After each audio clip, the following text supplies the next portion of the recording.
إن الحمد لله نحمده ونستعينه ونستغفره ونعوذ بالله من شرور أنفسنا ومن سيئات أعمالنا من يهده الله فلا مضل له ومن يضلل فلا هادي له وأشهد أن لا إله إلا الله وحده لا شريك له وأشهد أن محمدا عبده ورسوله أما بعد فإن خير الحديث كتاب الله وخير الهدي هدي محمد صلى الله عليه وسلم وشر الأمور محدثاتها وكل محدثة بدعة وكل بدعة ضلالة وكل ضلالة في النار رب اشرح لي صدري ويسر لي أمري واحلل عقدة من لساني يفقهوا قولي رب اعوذ بک من همزات الشیاطین واعوذ بک رب ان یحضرون اعوذ باللہ السمیع العلیم من الشیطان الرجیم والفجر وليال عشر والشفع والوتر واللیل اذا یسر هل فی ذلک قسم لذی حجر۔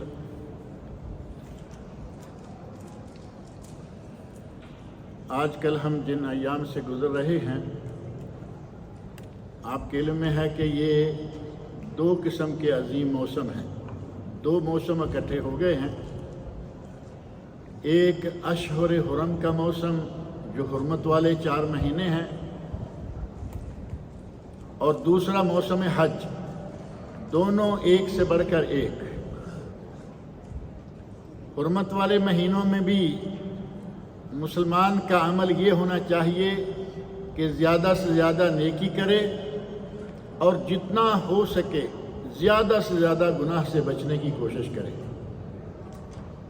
حتیٰ کہ کفار بھی ان 4 مہینوں میں کفار بھی گناہ سے بچتے تھے، ہیں کافر لیکن اس کے باوجود قتل و غارت، چوری، ڈاکے، ان کاموں سے وہ بہت حد تک بچتے تھے، اجتناب کرتے تھے۔ تو ہم تو الحمدللہ مسلمان ہیں۔ اور دوسرا موسم ہے موسم حج، جو شوال سے شروع ہو چکا ہے اور آج کل ماہ ذوالقعدہ ہے،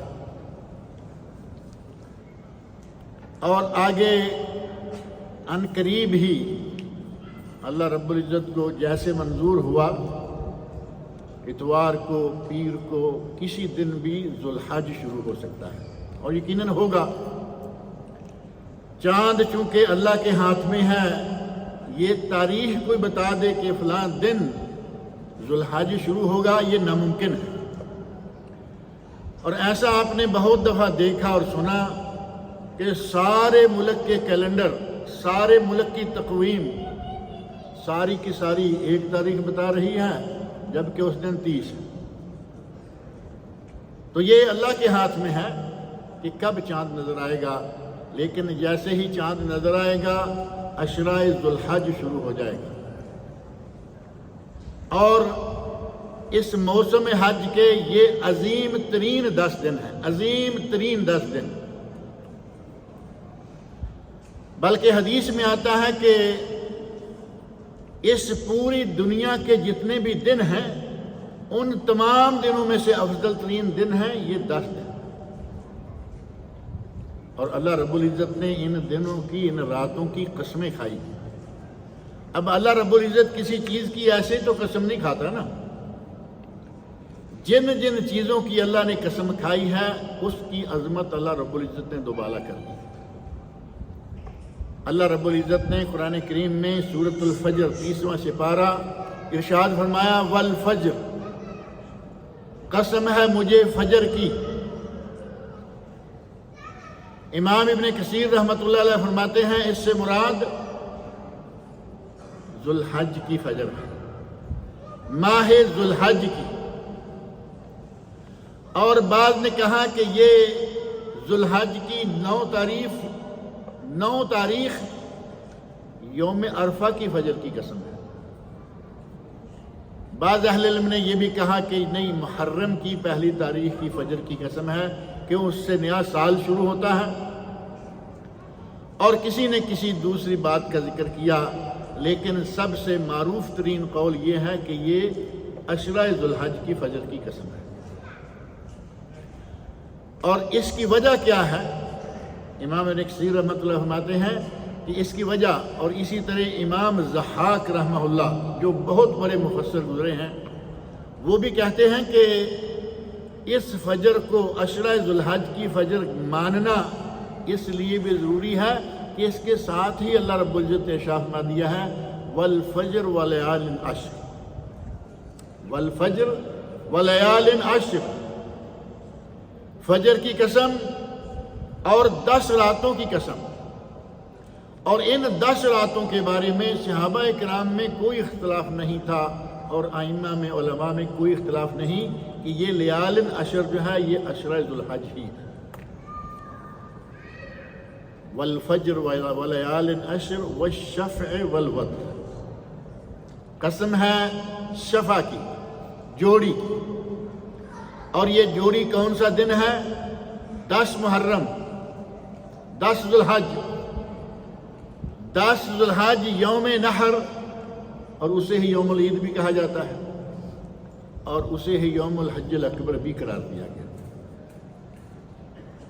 اللہ رب العزت نے اس دن کی بھی قسم کھائی، اور والوتر، اور قسم ہے وتر کی، یعنی اکائی والے دن کی، اور وہ اکائی والا دن کون سا ہے؟ 9 ذو الحج یوم عرفہ۔ اللہ رب العزت نے ان دنوں کی، ان راتوں کی، ان کی نمازوں کی قسمیں کھائیں۔ یہ اتنا عظیم عشرہ ہے کہ اس عشرے میں کیے گئے اعمال کے بارے میں نبی اکرم صلی اللہ علیہ وسلم ارشاد فرماتے ہیں کہ کوئی عمل ایسا نہیں ہے، ما من ایام العمل الصالح فیہن، کوئی دن ایسا نہیں دنوں میں سے کہ جن میں عمل صالح کیا گیا احب الی اللہ من ہذہ الایام، ان دنوں میں عمل کیے گئے سے زیادہ بہتر ہو، کوئی دن ایسا نہیں ہے۔ صحابہ کرام رضی اللہ عنہم جانتے تھے کہ جہاد بہت بڑا عمل ہے، اور ذروۃ سنام ہی الجہاد فی سبیل اللہ، دین کی چوٹی فرمایا کہ جہاد ہے۔ اب ان کے یہاں یہ طے ہے کہ جہاد اتنا بڑا عمل، اور نبی صلی اللہ علیہ وسلم ارشاد فرما رہے ہیں کہ ان دنوں میں کیے گئے عمل کا کوئی عمل مقابلہ نہیں کرتا۔ فوراً صحابہ کرام نے سوال کر دیا ولل جہاد فی سبیل اللہ، اے اللہ کے رسول، اللہ کی راہ میں کیا گیا جہاد بھی ان کا مقابلہ نہیں کرتا؟ تو نبی صلی اللہ علیہ وسلم ارشاد فرماتے ہیں ولل جہاد فی سبیل اللہ، جہاد بھی ان دنوں میں کیے گئے کسی عمل کا کوئی مقابلہ نہیں کرتا، الا ایک عمل ہے، اور وہ عمل کیا ہے؟ الا رجل خرج بنفسہ ومالہ، ایک آدمی اپنی جان اور مال دونوں ہی ہتھیلی پر رکھ کے میدان جہاد میں نکلے، اور ولم یرجع من ذلک بشیء، ان دونوں چیزوں میں سے کوئی چیز واپس نہ لائے، مال بھی اللہ کی راہ میں صرف کر دیا اور جان بھی اللہ کی راہ میں قربان کر دی، اس کا عمل اس کے ان دنوں میں کیے گئے عمل سے افضل ہے۔ اب ظاہر ہے کہ یہ تو کسی کے نصیب میں کبھی ہی آئے، یا جن کے نصیب میں آیا ذہ نصیب، لیکن یہ 10 دن تو ہمارے نصیب میں آنے والے ہیں یا نہیں؟ اللہ تعالیٰ ہمیں ان دنوں تک پہنچائے، توقع رکھنی چاہیے، اللہ سے امید رکھنی چاہیے، قریب آ گیا ہے۔ حالانکہ یہ کوئی ضروری نہیں ہے کہ طے ہو گیا کہ ہم ان دنوں کو پائیں گے، کون جانتا ہے کب کیا ہو جائے گا، یہ تو معروف ہے نا۔ ساحل کے قریب آ کر بھی سفینے ڈوب جایا کرتے ہیں، نہ خوش ہو اپنی منزل پر، کبھی ایسا بھی ہوتا ہے کہ ساحل کے قریب آ کر سفینے ڈوب جاتے ہیں۔ اب دیکھیں آج آپ کے سامنے 4 مرد اور 1 عورت، اور ہر جمعہ ہر عصر کی نماز اس مسجد میں جو لوگ پڑھتے ہیں جانتے ہیں، اس چھوٹے سے علاقے سے اتنے لوگ روزانہ جا رہے ہیں، کب کس کے غبارے سے ہوا نکل جائے اللہ جانتا ہے۔ دعا کریں کہ اللہ رب العزت ہمیں ان 10 دنوں تک پہنچائے اور ان 10 دنوں کی صحیح معنوں میں قدر کرنے کی توفیق عطا کرے۔ اور ان 10 دنوں کی قدر کیا ہوگی؟ نیک اعمال کی فہرست کوئی 1 2 تو ہے نہیں، 4 6 10 نہیں کہ گنا دیے جائیں. جتنے بھی نیک اعمال ممکن ہیں ان 10 دنوں میں کیے جائیں. فرض نمازیں ان کے اوقات میں باجماعت ادا کرنے کی کوشش کریں. نوافل ہیں، رواتب جنہیں ہم سنن مؤکدہ کہتے ہیں، سنت مؤکدہ. کسی کی دیکھا دیکھی یہ نہ کریں کہ فرض پڑے اور گئے، فرض پڑے اور بھاگے. فرضوں کے علاوہ سنت مؤکدہ جو ہیں وہ نبی اکرم صلی اللہ علیہ وسلم ہمیشہ پڑھا کرتے تھے.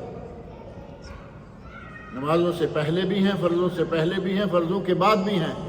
فجر کی پہلے ہیں، ظہر کی پہلے اور بعد بھی ہیں. عصر کی چاہیں تو پڑھیں نہ پڑھیں یہ مؤکدہ نہیں ہے، لیکن پہلے ہیں. مغرب کے بعد ہیں، عشاء کے بعد ہیں. کوئی چاہے تو پہلے بھی جا کر چند رکھتے پڑھ سکتا ہے. کوشش کریں کہ ان ایام عشر، اس عشرہ ذو الحج میں ان ایام کا اہتمام کریں. نبی اکرم صلی اللہ علیہ وسلم نے ان ایام کا بہت ہی مقام اور مرتبہ بیان فرمایا ہے.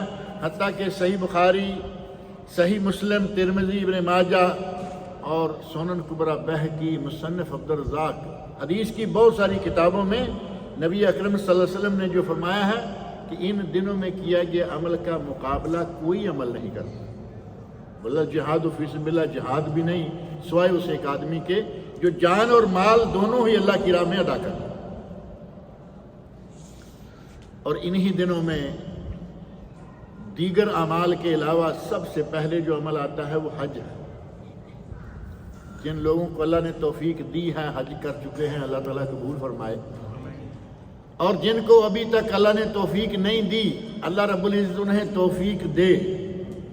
اور جنہوں نے جیب پہ اپنا ہاتھ سختی سے رکھا ہوا ہے، اللہ ان کے ہاتھ کو، دل کو، دونوں کو نرم کرے. پیسے ہیں، دولت ہے، حج نہیں کر رہے. اب دولت پہ سانپ بن کے بیٹھے ہیں، کہنے کو جی نہیں چاہتا. یہ تو نیک عمل ہے، اس کے لیے تو نکالیں. اور پوری زندگی میں ایک مرتبہ، بار بار نہیں، ہر سال نہیں. اللہ بہت زیادہ توفیق دے تو 5 سال میں ایک مرتبہ کر لیں. حدیث قدسی معروف ہے. لیکن یہ کہ ایک مرتبہ زندگی میں کرنا ہے، اس کو بھی کل کریں گے، اگلی مرتبہ کریں گے. ذرا بچہ تعلیم سے فارغ ہو لے، بیٹی کی شادیاں، مکان بڑا کر لیں، اتنے میں اگلا مکان نصیب میں آ جاتا ہے جو بالکل چھوٹا سا. جہاں سرہانہ اینٹ کا ہوگا اور فرش زمین کا، وہاں نہ گدے، نہ سلانے، نہ ایئر کنڈیشن. یہ ساری دنیا یہیں رہ جائے گی اور ہمارا ٹھکانہ وہاں ہو جائے گا. وہ وقت آنے سے پہلے پہلے اپنے گرہ میں جا کر دیکھ لیں. کہا جاتا ہے کہ زمین کے اوپر ہی اپنا حساب کر لو، زمین کے اندر جا کر حساب دینا بڑا مشکل ہو جائے. ان ایام کو بہت بہتر طریقے سے ادا کریں، حج کریں. زندگی میں ایک مرتبہ ہے الحج مرہ، فمن زاد فتطوع، بار بار کرے تو وہ اس کے لیے تطوع ہے. لیکن ایک بات میں پہلے بھی ذکر کرتا ہوں اور آج پھر کر دیتا ہوں، کچھ لوگوں کو اللہ رب العزت نے دولت دی ہوئی ہے، پڑوسی بھوکے مر رہے ہیں اور وہ نفلی حج پہ آئے ہوئے ہیں. حج کرنے والے کی دل شکنی نہیں، حج کریں. 5 سال میں ایک مرتبہ کر لیں، 4 سال ان پیسوں کو فقراء مساکین پر خرچ کریں. ان دنوں میں حج کریں، ان دنوں میں قربانی کی تیاریاں کریں. اور کچھ لوگ ایسے ہیں خوش نصیب کہ وہ قربانی کے لیے، سنت ہے، سنت ابراہیمی ہے، قربانی کی تیاری کے لیے جانور پورا سال پالتے ہیں. پورا سال چھوٹا لیا، پال رہے ہیں، خدمت کر رہے ہیں، بڑے پیار سے جیسے بچوں کو پالا جاتا ہے اس طرح اپنے قربانی کا جانور پالتے ہیں. اور کرنا چاہیے. جن کے پاس گنجائش ہے، جگہ ہے. اب فلیٹ کی زندگی میں قربانی کے جانور کو کہاں رکھیں گے؟ فلیٹ کی زندگی میں تو اگر اپنے گھر میں کوئی بلی رکھ لے تو وہ ناممکن لگتی ہے. لیکن جنہیں اللہ نے توفیق دی ہوئی ہے، گھر ہیں، بڑے ہیں، کھلی جگہ موجود ہے، وہ جانور کو رکھیں، پالیں، اس کی خدمت کریں اور ثواب کا زیادہ سے زیادہ حصہ کمائیں۔ اور جو لوگ قربانیاں کر رہے ہیں، عشرہ ذوالحج کے شروع ہونے کے آداب میں سے ایک ادب یہ ہے کہ جو لوگ قربانیاں کر رہے ہیں ان کا ارادہ ہے، طے ہے کہ وہ اس مرتبہ قربانی کریں گے، جانور لے چکے یا مقرر ہے۔ جیسے ہی ذوالحج کا چاند نظر آئے، مغرب کی نماز سے اپنے ناخن اور اپنے بال، ان دونوں چیزوں کو روک لیں۔ چاند نظر آنے سے پہلے احتیاطاً ایک دن پہلے ناخنوں سے، بالوں سے فارغ ہو جائیں، کیونکہ نبی صلی اللہ علیہ وسلم ارشاد فرماتے ہیں کہ جو آدمی قربانی کرنا چاہے فلا یمسن من شعرہ و ظفرہ و اظفارہ و بشرتہ، تین چیزیں ہیں، دو تو ہمیں بڑی معلوم ہوتی ہیں، بال اور ناخن نہیں کاٹنا، لیکن بیٹھے بیٹھے دیکھا ناخن کے دائیں بائیں تھوڑی سخت جگہ ہے، ناخن لگایا اور اس کو نکال کے پھینک دیا، یہ ہے بشرا۔ بعض لوگوں کی ناخن کے اوپر یہ چھوٹے چھوٹے نکل آتے ہیں دھاگے سے۔ ان 10 دنوں میں قربانی دینے والے کو نہ یہ دھاگا توڑنا ہے، نہ اس کنارے کا گوشت نکالنا ہے، خشک ہے یا کچھ بھی ہے، اور نہ بال اور نہ ناخن۔ اور اگر پورے گھر والے اس پر عمل کر لیں تو بہت اچھا ہے، سارے ایک طرح، حتیٰ کہ بعض روایت ہیں جن پر کلام کیا گیا ہے کہ گھر کے جتنے افراد بھی اس پر عمل کریں گے ان کو قربانی کا ثواب ہوگا۔ لیکن اگر وہ نہیں تو کم از کم جو سربراہ خاندان ہے، جو قربانی کر رہا ہے، جو اپنا پیسہ خرچ کیے ہوئے ہے، اسے یہ پابندی کرنی چاہیے۔ اور اس پابندی کو بعض لوگ بڑی انتہا پسندی سے لیتے ہیں۔ ایک تو وہ ہیں کہ جی کیا کریں، 10 دن اب شیو نہیں کریں گے، قربانی کرنی ہے، وہ روزانہ شیو کرتے چلے جائیں گے، بہت غلط بات۔ نبی صلی اللہ علیہ وسلم نے فرمایا فلا یمسو نہیں فرمایا کہ بال نہ کاٹو، ناخن نہ کاٹو، فلا یمسن، بال، ناخن، بشرا ہرگز نہ کاٹو، بڑی سختی کے ساتھ آپ نے منع کیا۔ ایک وہ ہیں کہ وہ روزانہ شیو کیے چل جا رہے ہیں اور قربانی کے لیے 2-4 بکرے باندھے ہوئے ہیں، اور ایک وہ ہیں کہ یہ حدیث سن لی کہ جو قربانی کرنا چاہے وہ ناخن بال کچھ نہ کاٹے، وہ کہتے ہیں جی ہم تو چونکہ روزانہ شیو کریں گے، شیو کے بغیر ہم بچ نہیں سکتے، ہم قربانی نہیں کرتے۔ یہ ہے عذر گناہ بدتر از گناہ۔ مثال تو سنی ہوئی ہے نا، عذر گناہ بدتر از گناہ، بلکہ بدترین از گناہ۔ ایک گناہ یہ کر رہے ہیں کہ قربانی نہیں دیں گے، اور جو عذر پیش کر رہے ہیں وہ داڑھی کا، جبکہ داڑھی کا منڈوانا بھی حرام ہے، فسق و فجور ہے، گناہ کبیرہ ہے۔ ہمارے بعض لوگ کہتے ہیں داڑھی سنت ہے، سنت رسول تو شادی بھی ہے نا، اور سنت رسول کر کے بہت ساری ایسی چیزیں ہیں جن کو سنت بھی کہتے ہیں، وہ فرض بھی ہوتے ہیں۔ نماز نبی صلی اللہ علیہ وسلم نے پڑھی ہیں یا نہیں؟ نماز سنت ہوئی یا نہیں؟ فرض بھی مانتے ہیں۔ داڑھی کی باری آتی ہے تو اب فرض کی طرف آنے کو تیار نہیں، سنت ہے، سنت ہے، سنت ہے۔ اللہ کے بندو، نبی صلی اللہ علیہ وسلم کی بھی سنت ہے، تمام انبیاء کی بھی سنت ہے، نبی صلی اللہ علیہ وسلم نے خود بھی رکھی، اور نبی صلی اللہ علیہ وسلم نے داڑیاں رکھنے کا حکم دیا ہے، ایک دو نہیں، کئی حدیثوں میں۔ علامہ ابن باز رحمۃ اللہ علیہ کا ایک رسالہ ہے اس موضوع پر، وجوب اعفاء اللحا، وجوب اعفاء اللحا یا لحیہ، داڑھی بنانے کا فرض، داڑھی بڑھانے کا فرض یا واجب ہونا۔ کچھ کہتے ہیں داڑھی چھوڑنے کا، داڑھی رکھنے کا، اس کا فرض یا واجب ہونا، وفسق حلقہ، اس داڑھی کو منڈوانے کا فسق و فجور ہونا۔ پورا رسالہ ہے ان کا، بڑی تفصیل کے ساتھ انہوں نے ذکر کیا کہ داڑھی رکھنا واجب ہے۔ اب ہم اگر مثال کے طور پر داڑھی کے عمل کو نہیں ہی کرنا چاہتے تو کم از کم قربانی کا عمل تو نہ ضائع جانے دیں. پیسے بھی ہیں، طاقت ہے، ہر طرح کی استطاعت موجود ہے. وہ کہتے ہیں جی چونکہ ہم داڑھی نہیں رکھ سکتے اس ساتھ ہم قربانی بھی نہیں دیتے. دو گناہ اور ڈبل گناہ. اگر کبھی کسی کو ایسی ضرورت پیش آتی ہے یا کہیں شیطان کا ایسا ہی جھانسا تیز ہے، اس جھانسے میں آیا ہوا ہے، اپنے بال کاٹنے سے باز نہیں آ رہا، ناخن کاٹنے سے باز نہیں آ رہا، لیکن قربانی دے، وہ پوری امت اسلامیہ کا تمام مذاہب کا اس پر اتفاق ہے کہ اس کی قربانی ہو جائے گی. یہ نہیں کہ بال کاٹ لیے یا داڑھی کاٹ لی تو اس کی قربانی نہیں ہوگی، قربانی اس کی ہو جائے گی. لہذا وہ قربانی کرے. اور ان ایام میں جو 10 دن ہیں، انہی ایام میں تکبیریں ہیں، تحلیلیں ہیں، سبحان اللہ، الحمدللہ، لا الہ الا اللہ، اللہ اکبر.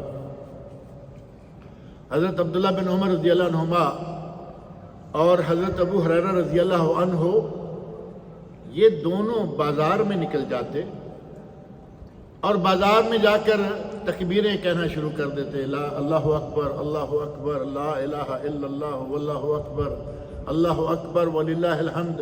تکبیریں کہتے آ رہے ہیں، تکبیریں کہتے جا رہے ہیں. لوگ ان کی تکبیروں کے ساتھ تکبیریں کہنا شروع کر دیتے. پورا بازار گھوم اٹھتا تکبیروں سے. آج کبھی یہ منظر آپ نے کہیں دیکھا ہے سوائے مسجد کے اندر آ کے یا عیدگاہ کے اندر آ کر؟ اور وہ بھی کب؟ جب نماز عید پڑھنے کے لیے آتے ہیں. اس کے بعد ہمیں یہ منظر ہی نظر نہیں آتا. صحابہ اکرام اتنا عالی مقام، اتنی عالی منزلت، اتنی فضیلت ایسے نہیں حاصل کر گئے کہ اللہ نے رضی اللہ عنہم، اللہ ان سے راضی ہو گیا، اپنی رضا کا سرٹیفکیٹ اللہ نے دیا. وہ اس قسم کے کام کر کے گئے ہیں کہ آج ہمیں دنیا بھر میں مسلمانوں میں کہیں نظر ہی نہیں آتے. اور وہ ہر روز نکل جاتے اور اس پر عمل کیا کرتے تھے. ہمیں یہ عمل کرنا چاہیے. اور مسند امام احمد، شعب الایمان بیہقی اور طبرانی، معجم طبرانی کبیر میں حدیث ہے، نبی اکرم صلی اللہ علیہ وسلم ارشاد فرماتے ہیں ما من ایام اعظم ولا احب الی اللہ، کوئی دن ایسا نہیں جو اتنی عظمت والا ہو اور اللہ کو اتنا زیادہ پیارا ہو. العمل فیہن عند اللہ من هذه الايام العشر، ان 10 دنوں سے زیادہ کوئی دوسرا دن ان 10 دنوں سے زیادہ اللہ کو پیارا نہیں. اور ساتھ فرمایا فَأَكْثِرُوا فِيهِنَّ مِنَ التَّحْلِيلِ وَالتَّكْبِيرِ وَالتَّحْمِيدِ. ان دنوں کا چلتے پھرتے کیے جانے والا عمل جو ہے وہ نبی صلی اللہ علیہ وسلم نے مقرر فرما دیا کہ چلتے پھرتے سبحان اللہ، الحمدللہ، لا الہ، اللہ اکبر، یہ کلمات کہتے رہو. اور حدیث میں موجود ہے کہ ہم میں سے کوئی تسبیح کہہ رہا ہے، وہ تکبیر کہنے والے کو کچھ نہیں کہتا. کوئی تکبیر کہہ رہا ہے، تسبیح کہنے والے کو کوئی کچھ نہیں کہتا. یعنی آپ یہ تسبیحات کہتے رہیں، تکبیرات کہتے رہیں، لا الہ الا اللہ ملا کے وہ کلمات بھی ساتھ کہتے رہیں، کوئی بھی ہو، لیکن یہ اعمال آپ مسلسل ان 10 دنوں میں جاری رکھیں. بال ناخن روک کے رکھیں 10 دنوں میں، قربانی ذبح ہونے تک، 11ویں دن ہو، 12ویں ہو، 13ویں ہو، جیسے بھی ہو، لیکن قربانی ذبح ہونے تک، ذبح کرنے کے بعد آپ اپنے ناخن بات کاٹیں گے. اللہ رب العزت نے اس قسم کا ذکر کرنے والے جو چلتے پھرتے اٹھتے بیٹھتے تسبیح تکبیر تحمید تحلیل کہتے چلے جاتے ہیں، اللہ نے ان کا ذکر قرآن کریم میں بڑے عالی مقام لوگوں کے ضمن میں کرتے ہوئے فرمایا. سورۃ الاحزاب کی آیت 35 میں وَالذَّاكِرِينَ اللَّهَ كَثِيرًا وَالذَّاكِرَاتِ، بکثرت ذکر کرنے والے مرد اور بکثرت ذکر کرنے والی عورتیں، اللہ رب العزت نے ان کے لیے جنتیں تیار کر رکھی ہیں. ان دنوں میں ہمیں یہ بھی ایک عمل جو ہے وہ ملتا ہے کتب حدیث سے کہ چلتے پھرتے یہ سبحان اللہ الحمدللہ یہی کہتے چلے جائیں. اور ایک حدیث میں ہے من سبح اللہ، جس نے سبحان اللہ کہا. اور ایک روایت میں ہے سبحان اللہ و بحمدہ 100 مرہ. ایک ہے جس میں صرف ہے سبحان اللہ 100 مرتبہ، اور دوسری روایت میں ہے سبحان اللہ و بحمدہ 100 مرتبہ۔ اگر کسی نے یہ کہا غفرت ذنوبہ وان کانت مثل زبد البحر، اس کے تمام گناہ اللہ رب العزت معاف کر دے گا، چاہے وہ سمندر کے جھاگ کے برابر کیوں ہو۔ اب آپ اندازہ کریں کہ نہ ہمیں سمندر کا پتہ ہے کہاں کا تک کتنا ہے، اور اس پر کتنا جھاگ ہے، اور کہاں کہاں ہے، کناروں پر جھاگ ہی جھاگ ہوتا ہے۔ نبی سے فرماتے ہیں غفرت، اللہ رب العزت اس کے سارے کے سارے گناہ معاف کر دے گا، وَلَوْ كَانَتْ مِثْلَ زَبَدِ الْبَحْرِ، اگرچہ وہ سمندر کی جھاگ کے برابر بھی کیوں نہ۔ اور کرنا کیا ہے؟ 100 مرتبہ سبحان اللہ یا سبحان اللہ و بحمدہ، 100 مرتبہ صرف، اور اللہ رب العزت اس کے سارے گناہ جو ہے وہ معاف کر دیتا ہے۔ اور دوسری حدیث صحیح بخاری اور صحیح مسلم کی ہے، من قال لا الہ الا اللہ وحدہ لا شریک لہ لہ الملک ولہ الحمد وہو علی کل شیء قدیر۔ یہ کلمہ تو معروف ہے نا، ہمارے یہاں اس کو خاص میں تیسرا کلمہ کہتے ہیں۔ ہم نے جو گنتی بنائی ہوئی ہے نا 6 کلموں کی، ایمان کے 6 ارکان، کلمے 6، اسلام کے 5 ارکان، اور پتہ نہیں ایک اور جماعت ہے اس نے اپنے کچھ 6 ارکان بنائے ہوئے ہیں، جن کا ذکر قرآن کریم میں 6 1 2 6 کر کے کہیں نہیں ملتا۔ بہرحال اگر کوئی آدمی یہ کلمہ پڑھتا ہے، نبی اکرم صلی اللہ علیہ وسلم ارشاد فرماتے ہیں کان لہ عدل عشر رقاب، اللہ رب العزت اس کی طرف سے ایسے اجر و ثواب لکھے گا کہ گویا اس نے 10 گردنیں آزاد کی، 10 گردنیں۔ اور یہ کلمہ صرف اتنا ہے، لا الہ الا اللہ وحدہ لا شریک لہ لہ الملک ولہ الحمد وہو علی کل شیء قدیر۔ 100 مرتبہ اگر کر گزرے تو 10 غلام آزاد کر دیں۔ اور یہ 10 غلام جو ہیں، بعض روایات میں آتا ہے کہ 10 غلام آزاد کرنے، اور بعض میں ہے کہ بنی اسماعیل کے 4 غلام آزاد کرنے۔ اگر 10 مرتبہ کہے گا تو بنی اسماعیل کے 4 غلام آزاد کرنے، 100 مرتبہ کہے گا 10 غلام آزاد کرنے کا اللہ ثواب دے گا۔ اور پھر صرف اسی پر بس نہیں، وَكُتِبَتْ لَهُ مِئَةُ حَسَنَةٍ، اللہ 10 نیکیاں لکھے گا، وَمُحِيَ عَنْهُ مِئَةُ سَیِّئَةٍ، اللہ اس کے 10 گناہ 100 گناہ 100 نیکیاں لکھے گا، 100 گناہ معاف کرے گا۔ وَكُنَّا لَهُ حِرْزًا مِّنَ الشَّيْطَانِ سَائِرَ يَوْمِهِ إِلَى اللَّيْلِ، اور اس دن رات ہونے تک، صبح اس نے کہہ لیا، رات ہونے تک اللہ رب العزت اس کے لیے شیطان سے ایک باڈی گارڈ مقرر کر دے گا کہ شیطان اس کے قریب نہیں آئے گا۔ شیطان سے تو باڈی گارڈ یا گارڈ ہمیں چاہیے نا، وہ تو کسی کے قابو میں آنے والا نہیں۔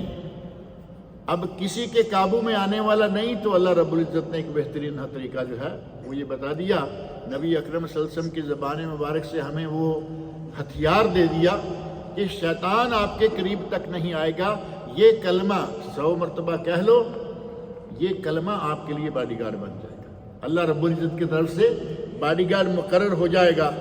اور نبی صلی اللہ علیہ وسلم فرماتے ہیں وَلَمْ يَأْتِ أَحَدٌ بِمِثْلِ مَا جَاءَ بِهِ ذَلِكَ الْيَوْمِ، اس آدمی نے جو 100 مرتبہ یہ کلمہ پڑھ لیا، دنیا کا دوسرا کوئی آدمی اس کا مقابلہ نہیں کر سکتا، سوائے کس کے؟ إِلَّا مَنْ قَالَ مِثْلَهُ، سوائے اس کے جس نے بھی 100 مرتبہ کلمہ پڑھ لیا، اور زیادہ علیہ، یا اس پہ کچھ زیادہ کر لیا۔ اس نے 100 مرتبہ پڑھ لیا، کسی نے 200 کر دیا، تو 100 مرتبہ پڑھنے والا بھی اس کے برابر آ گیا، اور 200 150 125 کرنے والا ایسے بھی بڑھ گیا۔ ان 10 دنوں میں چلتے پھرتے یہ اعمال جو ہیں، عام ایام میں کیے گئے عمل کی نسبت اللہ نے ان ایام کو اتنی اہمیت دی، اتنا مقام مرتبہ دیا، تو یہ چیزیں جن کی حدیث میں مطلقاً بھی ایک فضیلت آئی تھی، مطلقاً یہ تسبیحات جو ہیں یہ ان دنوں کے ساتھ خاص نہیں، عام ایام میں بھی یہ اجر و ثواب موجود ہے، اور جب وہی عمل ان دنوں میں کریں گے جہاد سے بھی زیادہ ثواب ہو جائے گا۔ اللہ رب العزت نے ان دنوں میں ہمارے لیے بہت سارے اعمال رکھے ہوئے ہیں، فرائض، سنت مؤکدہ، تلاوت قرآن، ہم تو پڑھتے ہی ہیں رمضان میں تو پڑھتے ہی ہے نا، سال بھر نہیں پڑھتے، رمضان میں کچھ پڑھ لیتے ہیں۔ آگے پیچھے کوشش کریں، زیادہ نہ صحیح، رمضان میں پورا سپارہ لوگ روز پڑھتے ہیں، کوئی 2 بھی پڑھ لیتے ہیں، کوئی آدھا پڑھتا ہے، کوئی کچھ کرتا ہے۔ باقی دنوں میں 1 صفحہ 2 صفحہ 5 صفحہ جتنی توفیق کو روزانہ پڑھیں، چند آیات ہی صحیح لیکن روزانہ۔ اور نبی اکرم صلی اللہ علیہ وسلم نے فرمایا ہے کہ عمل چاہے چھوٹا سا کیوں نہ ہو، مسلسل ہو تو وہ اللہ کو بہت پیارا ہے، کیونکہ چھوٹا ہوگا تو مسلسل ہوگا۔ آپ 1 صفحہ قرآن کریم کا روزانہ پڑھتے رہیں گے تو مہینے کے 30 ہو گئے۔ ایک آدمی بیٹھا، اس نے اکٹھے ہی پڑھ لیے 30-40 صفحے پڑھ لیے اور پھر 2-3 مہینے وہ ادھر آیا ہی نہیں، اس سے بہتر ہے نا یہ 1 صفحے والا۔ کام مسلسل ہو چاہے چھوٹا ہی کیوں نہ ہو، اس کا اجر و ثواب جو ہے وہ بہت بڑھ جاتا ہے۔ انہی دنوں میں جو کام کرنے والے ہیں ان میں سے جو سال بھر بھی کیے جانے چاہیے، لیکن ان دنوں کی عظمت کے پیش نظر اپنے والدین کے ساتھ حسن سلوک کریں۔ ایک قوم وہ ہے یا ایک دین وہ ہے جو سال میں 1 مرتبہ والدین کا حال احوال پوچھتے ہیں۔ کیا نام ہے اس کا؟ مدر ڈے کسی کے یہاں؟ میرا ہے فادر ڈے تو رکھا ہی نہیں، کہ ہے کوئی ہے فادر ڈے بھی؟ اچھا، میں نے کہا شاید سے مدر ڈے ہی رکھا ہوا ہے کہ اس نے جنم دیا ہے۔ مدر ڈے سال میں 1 دن، یہ ماں کے پاس جا کے پھول دے کے آ رہا ہے، بدبخت سال بھر وہ اس کا منہ دیکھنے کو ترستی رہی۔ دوسرا فادر ڈے والا، سال کے بعد 1 مرتبہ پھول دیں گے، ساتھ جا کے کھانا لے جا کے ساتھ بیٹھ کے کھانا کھائیں گے۔ وہ 359 دن اکیلا کھاتا رہا، آج تمہارے بغیر نہیں کھا سکتا تھا۔ اس قسم کے لوگوں کو شرم آنی چاہیے، اور یہ حالات اب مسلمان ملکوں میں پیدا شروع ہو گئے۔ وہ تو کافر ہیں، شرم ان کو کیا آئے گی؟ شرم کا مقام تو ہمارے لیے ہے، ہمارے مسلمانوں کے لیے، کہ پورا سال ماں باپ کو منہ نہ دکھائیں۔ یہاں سعودی عرب میں ایک کیس ہوا، بڑا معروف واقعہ، اردو میں ترجمہ کر کے اخبارات میں اور ادھر ادھر بھی عام کیا گیا۔ ایک باپ نے اپنے بیٹے پر خرچ کا کیس کر دیا، جیسے بعض لوگ اپنے بچوں کا خرچ کا کیس عورتیں کر لیتی ہیں اپنا، اس نے اپنے خرچہ کا کیس کہ میں بڑا ہو گیا ہوں، بوڑھا ہو گیا ہوں، ریٹائر ہوں، اور میرے بچے مجھے خرچ صحیح طور پر نہیں دیتے جو میرا حق ہے۔ کیس کیا، قاضی کے سامنے بیٹھا، قاضی نے کہا کہ کہو کیا مانگتے ہو، بیٹے کو بھی بلا لیا۔ یہ بزرگ کہتا ہے کہ ہمیں اس سے 100 روپیہ مہینہ، 100 ریال مہینہ چاہیے، لیکن یہ اپنے ہاتھ سے آ کے مجھے دے گا۔ 100 ریال لیکن یہ اپنے ہاتھ سے دے۔ قاضی پریشان ہو گیا، 100 روپیہ مہینے کے لیے تم نے بیٹے پر کیس کیا، جبکہ تم خود مالدار، وہ بھی نہیں کہ وہ کوئی کنگال تھا، اسے پیسے کی کوئی حاجت نہیں، وہ بس فادر ڈے اور مادر ڈے والی لائن پہ چڑھا ہوا تھا۔ وہ تو سال میں 1 مرتبہ یہ ایک عرصہ تک ماں باپ کا منہ دکھانے کے لیے نہیں گیا۔ اس نے کیس کیا 100 ریال لیکن اس کے ہاتھ سے چاہیے۔ قاضی نے پوچھا کہ کیا کر رہے ہو، کیا وجہ؟ تو اس بزرگ نے کہا کہ شیخ یہ شخص ہے، مجھے اس کے پیسے کی کوئی ضرورت نہیں ہے،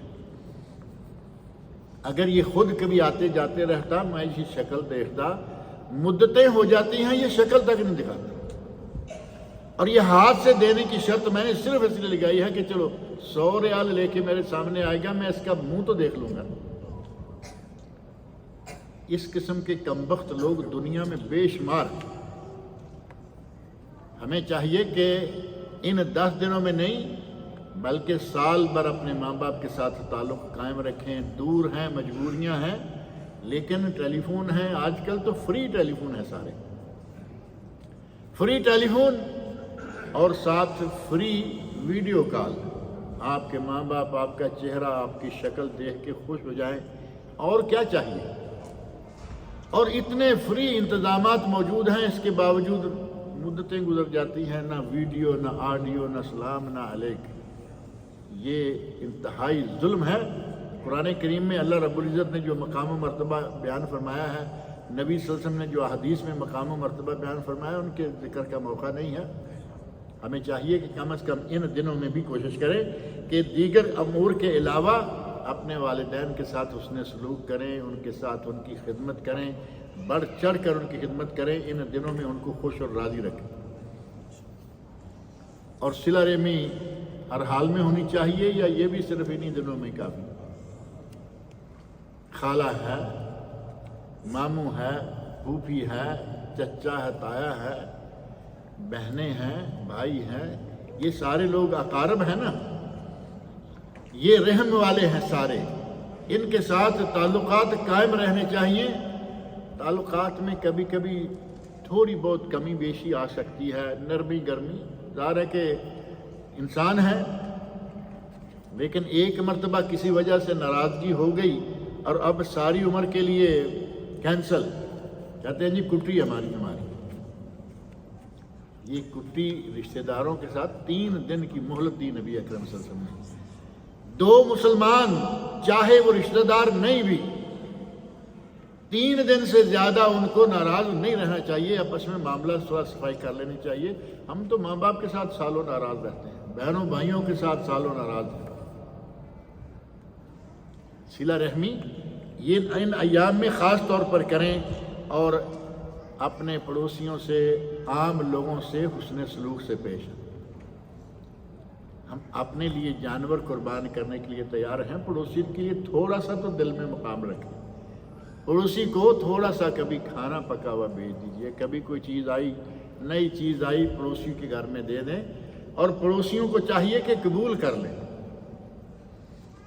بعض پڑوسی ایسے ہیں، بعض ایسے پڑوسیوں سے واسطہ پڑتا ہے، آپ جا کے بیل دیتے رہیے، انہیں معلوم ہے کہ دروازے پر کوئی ہے، اور یہ بھی معلوم ہے کہ کون ہے، دروازہ کھولنے کو تیار نہیں، دیکھ لیا ہاتھ میں پلیٹ ہے، ہاتھ میں کوئی ٹوکری ہے، کچھ ہے، اندر سے دروازہ نہیں کھولتے۔ دینے والا دینے کو تیار نہیں اور کہیں کہیں لینے کو تیار نہیں، یہ دونوں طرف سے ہی غلط طریقہ ہے۔ پڑوسی کے ساتھ حسن سلوک کریں، جو ممکن ہو اس کو دیں، اور جن لوگوں نے بعض اعمال کو آگے کے لیے رکھا ہوا ہے، حج ہے تو کر لیں گے، فلاں کام ہے تو کر لیں گے، وہ ہمارے شروع کے آغاز کے جو الفاظ ہیں نا، ان کو ذہن میں رکھیں کہ کوئی نہیں جانتا کب، کہتے ہیں اب یا تب، یہاں تب ہے نہیں، یہاں اب ہی ہے، اگر کر لو گے تو بہتر ہے، نہیں تو فَإِنَّ أَحَدَكُمْ لَا يَدْرِي مَا يُورَدُ لَهُ مِنْ مَرَضٍ أَوْ عُذْرٍ۔ کوئی نہیں جانتا کہ کل کو کیا مرض آ جائے کہ وہ کام نہ کر سکو، کل کو کیا عذر آ جائے کہ وہ کام نہ کر سکو۔ اور یقین مانیں اپنی آنکھوں سے بڑے بڑے پہاڑوں کو سڑک پہ گرتے ہوئے پڑتے ہوئے دیکھا، لاکھوں کروڑوں ملینز میں لوگ ایک دن کے اندر اندر سڑک پر، اور یہاں تو حالات آپ بھی سنتے رہتے ہوں گے نا، بڑے بڑے تاجر، بڑے بڑے مالدار، اور وہ اس وقت ملینر ہیں، اور کل پتہ چلا کہ وہ بیچارے روڈ پہ کھڑے کر دیے گئے ہیں، کوئی چیز ان کو نہیں دی گئی۔ ایسا وقت آنے سے پہلے پہلے فقراء کو، مساکین کو، جن کے پاس آپ کچھ نہ کچھ تعاون اور احسان کر سکتے ہیں، ان لوگوں کو تعاون دیں، ان لوگوں کے ساتھ حسن سلوک سے پیش آئیں، اور ان دنوں میں زیادہ سے زیادہ عبادات سر انجام دیں۔ انہی 10 دنوں میں ایک دن یوم عرفہ ہے۔ حاجی لوگ تو وہاں ہوں گے، ظاہر ہے کہ ان کا تو اللہ رب العزت نے بہت بڑا مقام دیا، ایک افضل ترین عمل کر رہے ہیں۔ من حج فلم یرفس ولم یفسق رجع من ذنوبہ کیوم ولدت امہ، جس نے حج کر لیا اس کے سارے گناہ معاف۔ صحیح بخاری مسلم کی یہ حدیث ہے کہ اس کے سارے گناہ معاف ہو گئے۔ اور اللہ رب العزت نے جو حج پر نہیں ہیں، جو یہاں ہوں گے، اپنے اپنے گھروں ملکوں میں ہوں گے، ان کو بھی اجر و ثواب سے محروم نہیں کیا۔ ان کے لیے بھی اللہ نے ایک بہت بڑا عمل یہ رکھا کہ وہ یوم عرفہ کا روزہ رکھیں۔ یوم عرفہ کا روزہ ایک تو مسئلہ یہ ہے کہ ہم یہاں ہیں، خلیج کے ملک ہیں، یہاں سارے ان ملکوں میں ایک ہی دن ہوگا یوم عرفہ، وہی جس دن لوگ عرفات میں ہوتے ہیں۔ پاکستان، انڈیا، بنگلہ دیش میں یوم عرفہ جو ہے اس کی تاریخ بدل جاتی ہے، اور وہاں مسئلہ پیدا ہو جاتا ہے۔ کوئی کہہ رہا ہے جی نہیں، ہمیں سعودیہ کے عرفہ کے ساتھ عرفہ کرنا ہے، اس دن سعودیہ میں 9 ہے، پاکستان انڈیا میں 8، اور کچھ وہ کہہ رہے ہیں کہ نہیں جی ہمیں تو یوم عرفہ 9 ذوالحج کو ہی کرنا ہے جو جس ملک میں ہے۔ اور صحیح بات یہی ہے کہ جس ملک میں آج تو پتہ چل رہا ہے نا کہ حاجی کہاں جا رہے ہیں، دن رات حاجیوں کا معلوم ہو رہا ہوتا ہے۔ آج سے 150 سال پیچھے جائیے، کسی کو معلوم ہی نہیں تھا کہ ہمارا حاجی زندہ بھی ہے یا نہیں۔ حاجی کو لوگ کچھ اس انداز سے الوداع کیا کرتے تھے کہ گویا اسے آخرت کے سفر پر بھیج رہے ہیں، بچ گیا تو آ جائے گا۔ بحری جہازوں کے سفر، جہاز ڈوبتے تیرتے، بیماریاں ہوتی، مرتے، جو پہنچ گئے تو الحمدللہ، کبھی خط چلا گیا تو خوشی ہوئی کہ ابھی تک ہے، اور آج تو وہ حالات نہیں ہے نا۔ اللہ رب العزت کا یہ بہت بڑا احسان ہے ہمارے لوگوں پر کہ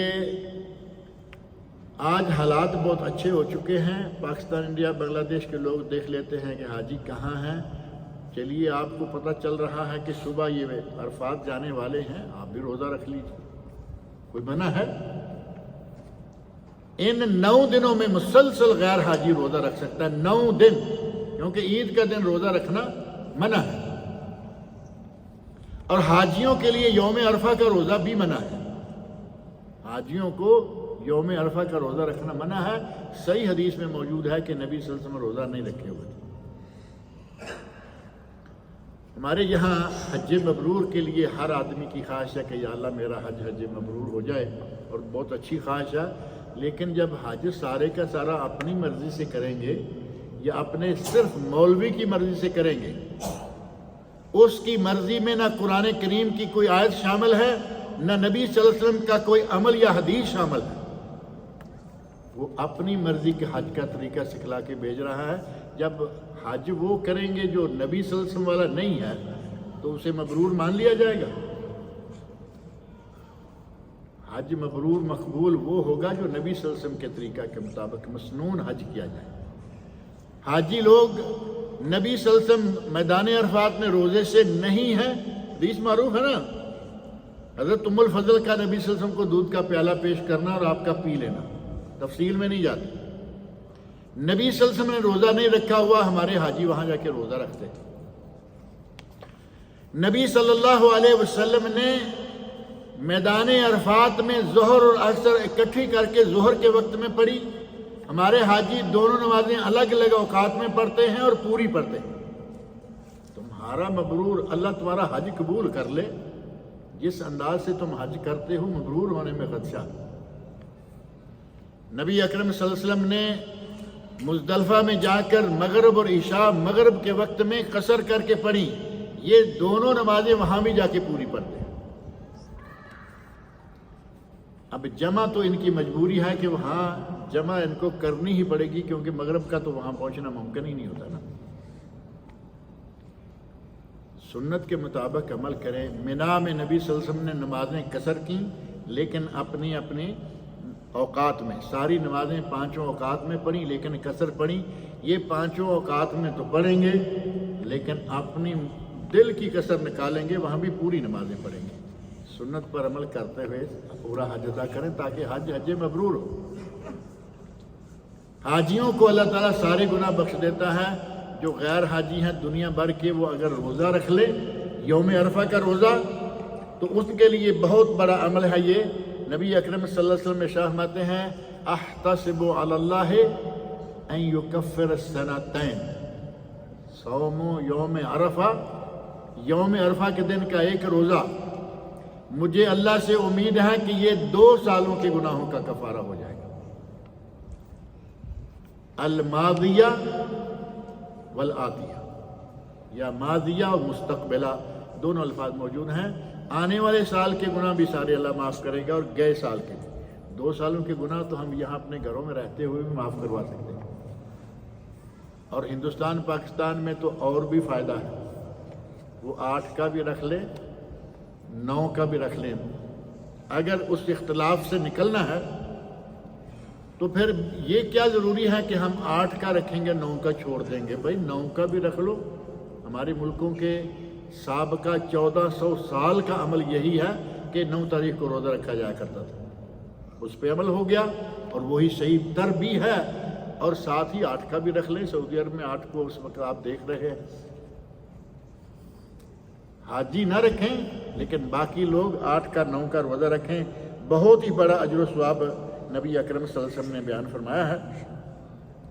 اور یوم عرفہ میں حجاج جو جائیں گے وہ ظاہر ہے کہ وہاں پورا دن ذکر و دعا میں گزاریں گے، اور ایک حدیث ایک دعا جس کے بارے میں بعض لوگوں نے کہا کہ وہ ضعیف ہے، لیکن صحیح تحقیق کے مطابق وہ حدیث ضعیف نہیں یا حسن لغیر ہی ہے، بلکہ حسن ہے، بلکہ محققین نے یہ ذکر کیا ہے کہ وہ حدیث سند کے اعتبار سے مختلف اسناد الگ الگ، لیکن مجموعے کے طور پر وہ صحیح حدیث ہے۔ اور اس صحیح حدیث میں نبی صلی اللہ علیہ وسلم نے ارشاد فرمایا خیر دعا یوم عرفہ، بہترین دعا جو ہے وہ دعا یوم عرفہ ہے۔ عرفات والے وہاں مانگے اور ہم یہاں مانگے، یہاں یہ نہیں کہا گیا کہ باہر والے یہ دعا نہ مانگے۔ خیر دعا یوم عرفہ، وخیر ما قلت انا والنبیون من قبلی، میں نے اور مجھ سے پہلے انبیاء نے جو سب سے بہترین دعا کی ہے وہ کیا ہے؟ لا الہ الا اللہ وحدہ لا شریک لہ لہ الملک ولہ الحمد وہو علی کل شیء قدیر۔ اور یہ بکثرت کلمہ اگر یہ آپ کہتے رہیں تو اللہ رب العزت، پہلے میں نے ذکر کیا 4 گردنیں آزاد کرنے کا اور 10 گردنیں آزاد کرنے کا، اس کلمے پر ہی اللہ رب العزت نے ہمیں اجر و ثواب دیا ہوا ہے، وعدہ کیا ہوا ہے۔ اور اسی دن چاہے کوئی میدان عرفات میں ہو یا میدان عرفات سے باہر ہو، اسی دن اللہ رب العزت اپنے بندوں میں سے اتنے بندوں کو جہنم سے آزاد کرتا ہے کہ دوسرے کسی دن میں اتنے بندے آزاد نہیں کرتے۔ یہ بھی یوم عرفہ ہوگا۔ پاکستان انڈیا میں ہمارے یہاں جو لوگ 2 روزے رکھیں گے دونوں دنوں میں سب پر عمل کر سکتے ہیں، اور ارشاد ہے ما من یوم اکثر من یوتق اللہ فیہ عبدا من النار من یوم عرفہ، یوم عرفہ سے زیادہ کسی دوسرے دن میں اللہ اپنے بندوں کو آزاد نہیں کرتا۔ وَإِنَّهُ لَيَدْنُو، اللہ بندوں کے قریب ہو جاتا ہے۔ اللہ کا آسمان دنیا پہ نازل ہونا معروف ہے نا، ہر رات کو تیسرے پہر بھی اللہ آسمان دنیا پر نازل ہوتا ہے، اور یوم عرفہ کو بھی اللہ بندوں کے قریب ہو جاتا ہے۔ ثم یباہی بہم الملائکہ، پھر فرشتوں کے سامنے اللہ فخر کرتا ہے کہ دیکھو جاؤنی شعثا غبرا، کس طرح پراگندہ حال اور کس طرح گرد و غبار سے اٹے ہوئے میرے پاس آئے ہیں۔ یہ نبی صلی اللہ علیہ وسلم نے اس زمانے میں حاجیوں کا حال بیان کیا۔ آج تو حاجی ایسے فریش ہوتے ہیں کہ جیسے گرد و غبار کہاں اور پراگندہ حالی کہاں، ایئر کنڈیشن وہاں سارے ٹینٹ ہیں، حالات بہت اچھے ہیں۔ پیسے یقیناً لوگ کہتے ہیں جی حج مہنگا بہت ہو گیا، لیکن لگژری بھی تو ہو گیا نا۔ 5 سٹار آپ کو مینا ملتا ہے، 5 سٹار مزدلفہ ملتا ہے، 5 سٹار آپ کو عرفات ملتا ہے۔ ایسے میں اگر پیسے زیادہ نہ ہوں گے تو پھر اور کیا ہوگا؟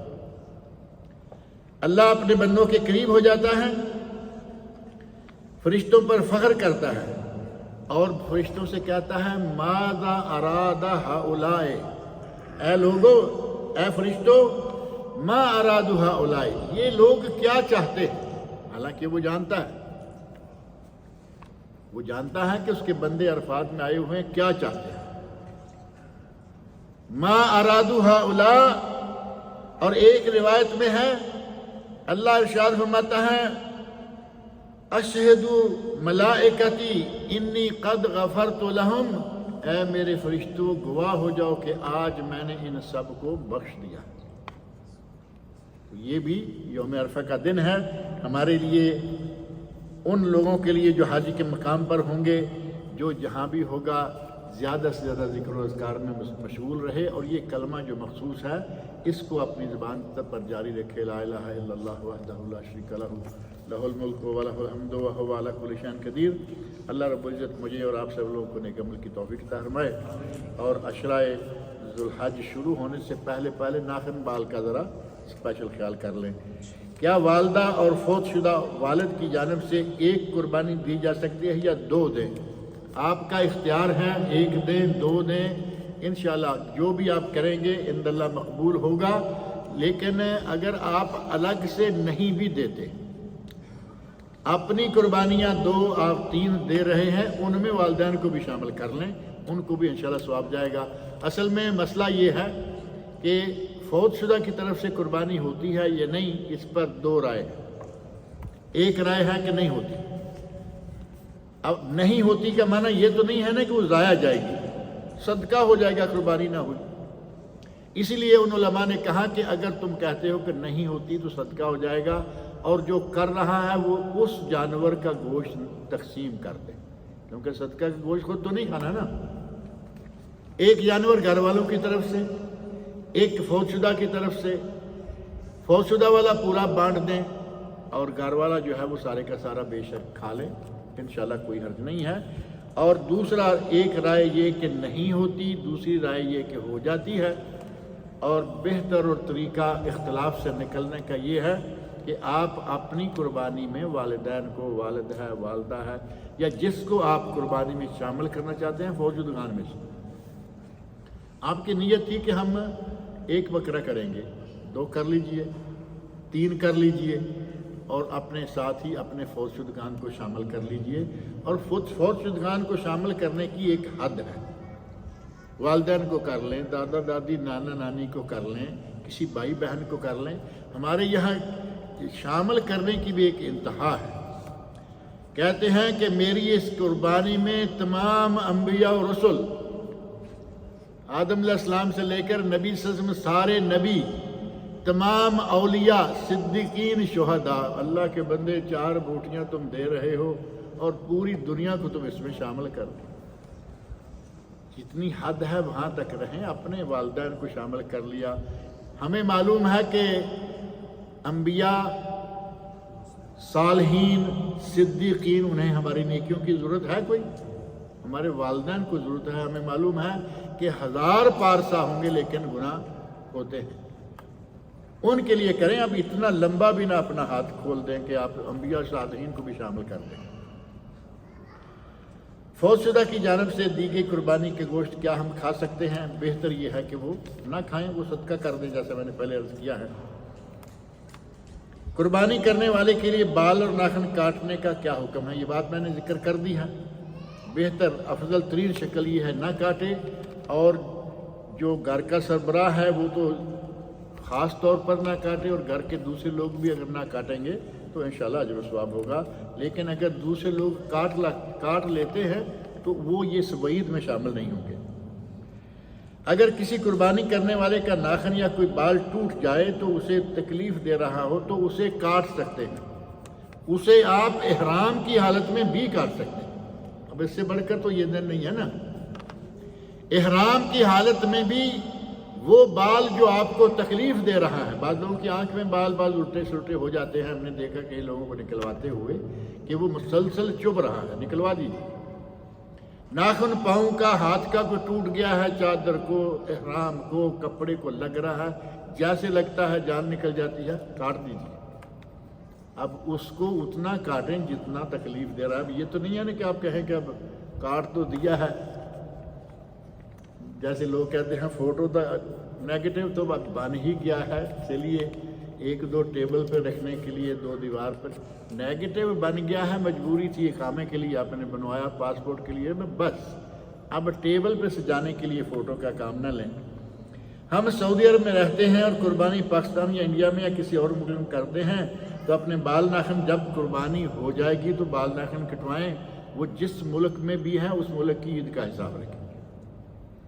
اگر آپ نے اپنے والدین کے پاس قربانی بھیجی ہے، جو بیچلر لوگ یہاں ہیں، وہ اپنے والدین کے ساتھ رابطے میں ہیں، عید کے دن عید مبارک کہیں اور ان سے پوچھیں کہ قربانی ذبح ہو گئی، اپنے بال ناخن۔